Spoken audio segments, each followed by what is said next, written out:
A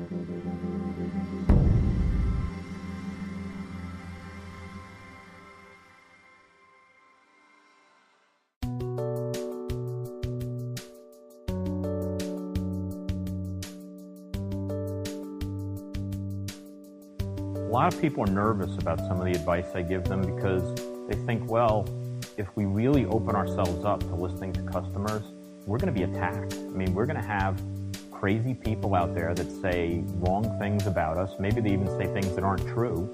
And in fact, how do we even know that those aren't our competitors writing on those message boards and saying those horrible things about our products? And the answer is, you don't. You have no idea. And so the way to handle it is not by shrinking away and saying, well, let's not engage in that because it's too dangerous. The way to do it instead is to think, well, let's treat everyone who has that kind of comment as though they really are a legitimate customer and they're really somebody we want to satisfy. And so if somebody complains that the product didn't work well or the shipping was late or something, then you should answer them. I mean, it could be some obscure message board, but still, go answer them, tell them you're sorry, offer them something, do something the same way you would if they walked up to your customer service booth or they called you on the phone. You would try and do something to help them. Do the same thing here. Now, if it turns out that it's some wacko from your competitors, then what'll happen is, as you constantly talk to them and say, look, please, take our apologies and, let's give you a coupon. And no matter what you do, they're not satisfied. The rest of the people on that message board are eventually going to tell that person to pipe down because they realize that you're doing everything you can. And so if it is one of your competitors, you're going to have blunted that attack.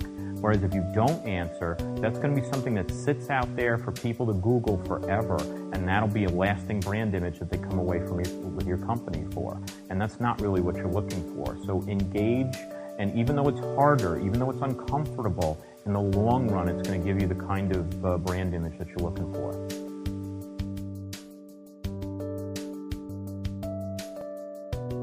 One of the things that companies struggle with when they're trying to figure out how are we going to have this level of engagement with our customers? How are we going to listen to them? How are we going to interact with them online? Is they say, well, that seems like it would take an awful lot of people. And we have this very small PR department. We have just a few marketers here. How are we going to do things like that? Or the other thing that they say sometimes is, well, we really have legal review that we have to do of all communications that go outside. Or they say, look, we really can't operate in that kind of environment because somebody's going to say something wrong. It's just too big a risk. And what I'd tell you is that the biggest risk is not doing this at all. Because if your competitors start doing it, you're suddenly going to be in a situation where they are creating a level of engagement with your customers that you really don't want. And so when a lawyer says that this is a huge risk, they're right. But in fact, it's not even a risk. It's a certainty. Somebody's going to say something stupid. Somebody's going to do something dumb. And what you need to do is to be prepared for that and to say, hey, look, we know what we're going to do when that happens. We'll apologize. If they do something horrible enough, we're going to reassign them or fire them, or we'll do whatever disciplinary action we have to do. But we have to let our employees out. We have to let them talk to customers. And that's how you scale it. You scale it by having any employee in the company be able to talk. Now, a lot of them won't want to, and that's okay, but some of them will. So you need to train them of how to operate in public. You need to understand that anytime one of your employees sends an email outside the company, they're already doing this. There's nothing stopping the recipient from posting that email, and they've been posted. And so every time people communicate on the phone, when they communicate an email outside the company, they're representing your company. You need to help them figure out how to do that on a blog, on a message board, on a wiki. You need to help them figure this out in every place that they would do it.